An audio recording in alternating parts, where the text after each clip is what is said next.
Alright guys, I just saw Harry Potter Part 7, Part 2 a few days ago, and as you can see, just got done doing the bum review, and now here's my opinion on the movie, my personal opinion. Of course, you can't talk about Part 7, Part 2, unless you talk about the other parts. I'll give you just my real fast opinion on them.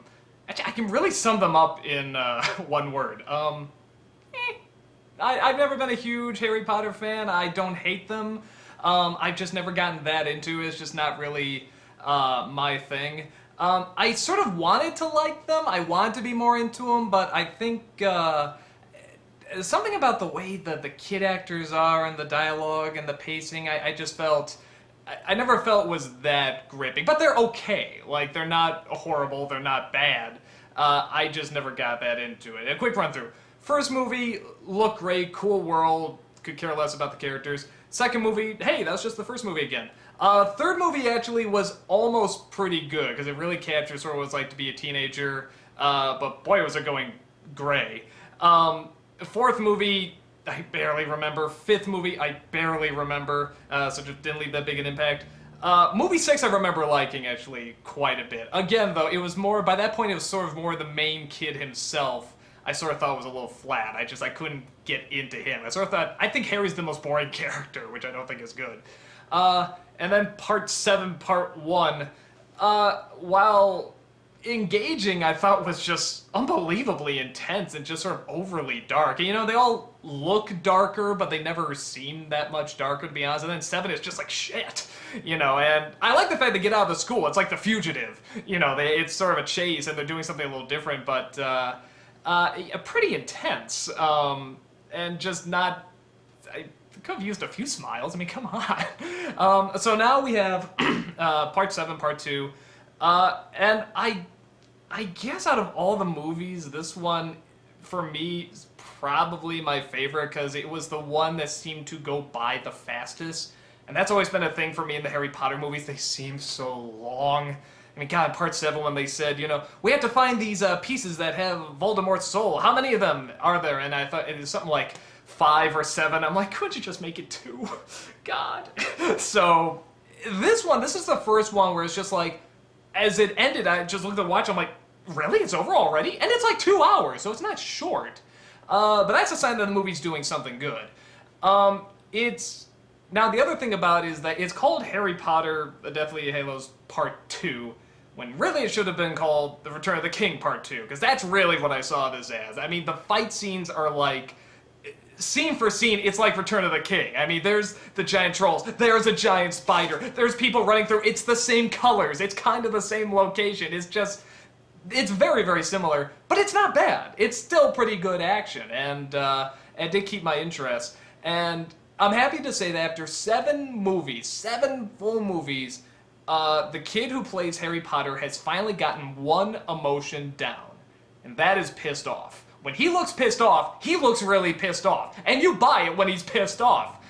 The only downside is that that's the only emotion he's got in this movie. Like, there's a scene where he dips his head in this magic toilet that shows him the past, and he sees all this stuff about this main character that just changes everything. I mean, it changes the way you look at everything. It's this huge, gripping story. It's actually much more interesting than the other movies. Just this one story is so fascinating. And what's the face he has? I mean, his whole past is changed now. What's the face he has? I'm pissed off. I'm still pissed off.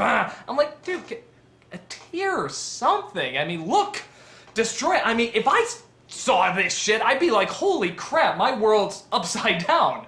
But the kid's better. And it's the first time I was actually starting to get into his character. Now, after 8 films, it's probably not the best thing, but still, finally started to get there. I do also think that the movie should not be called Harry Potter. They should be called Hermione, because she's doing, like, all the work, if you ever notice. Like, she's the smart one. She's the one kicking ass. She's the one that knows all the spells. She's the one getting him out of the situations. It's like, that... It should have been about her. Actually, I really would like these movies more if they were about anybody but Harry Potter. I think he is such a bore. But, again, it flowed okay, where I think the other films... a lot of the films are just sort of formulaic. You go to the school, you meet everybody again, hello, hello, you have the Quidditch match, you have the, ooh, something's going on that nobody should know about, so everybody knows about it. And then little whispers here and there, and ooh, we got a centimeter closer to figuring out what's going on. And that's sort of every movie. Until part 7 where they do something different. But that really dragged. I mean, that was just, like, again, you know, there's like 5 or 7 parts of the soul. It's like, So, I probably would like these movies a lot more if it was just down to 3. You could have told this in 3 films. Let me put it this way.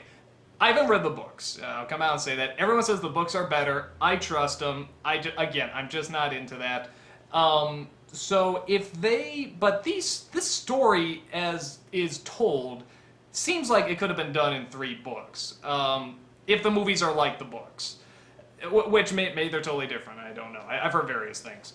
But as is, I didn't love it, but I didn't dislike it either. It's on the highest part of eh. That's the best I can say for it. So, not being a super huge Harry Potter fan, I'm glad I saw it. I don't think I regret seeing any of them. But this one I sort of felt like, oh, this had the most stuff going on, and I could follow it the closest, even though there's still a ton of scenes where I had asked my friends who were Harry Potter fans, all right, why did this happen? How did this happen? What was this? Blah, blah, blah. I will say the climax is quick, which they really build up. Even the trailers, they really build up Harry Potter going up against Voldemort. You know, they build up them shooting the wands, and, you know, the movies build it up. It's over so quickly, and I really would have liked something that had a lot more punch to it. But there's so much action in the rest of it, it really doesn't matter. So, again, on the whole, I say but a very high for me. For Harry Potter fans, I went with people who weren't fans and people who were. The people who were fans seemed to really like it. They said it was pretty close to the books. They left out a few things, but that just happens. People who weren't were still confused by a few things, but liked it okay. You know, enjoyed it. So it's probably a solid bet that you're not going to get too many people that are going to hate this movie. All the problems I have with it, you know, I sort of put in the bum review. But again, you give it a little leeway because it is quote-unquote children's fantasy, and you let that stuff slide. This school will be closed in a millisecond. But, you know, it's whatever. It's fantasy. It's all good. So, yeah, that's really about it. I can't say I'm going to miss having these movies around because I was so sick of going to see them and having to review them. But none of them were god-awful, and none of them were spectacular, in my opinion. I thought they were all just, they were decent, they were okay. And I know it's meant a lot to, like, a big generation of people. That's cool. It's gotten a lot of kids into reading, thank God. I think that's wonderful. So, I don't hate the Harry Potter event, franchise, whatever, at all. I like a lot of the stuff that's done. It's gotten a lot of people into fantasy. So, yeah, that's pretty much my 2 cents. I guess I recommend it. Even people who aren't fans, you'll probably get something out of it. You know, even if it's just a fun little adventure. So that's about it, then. I shall see you later.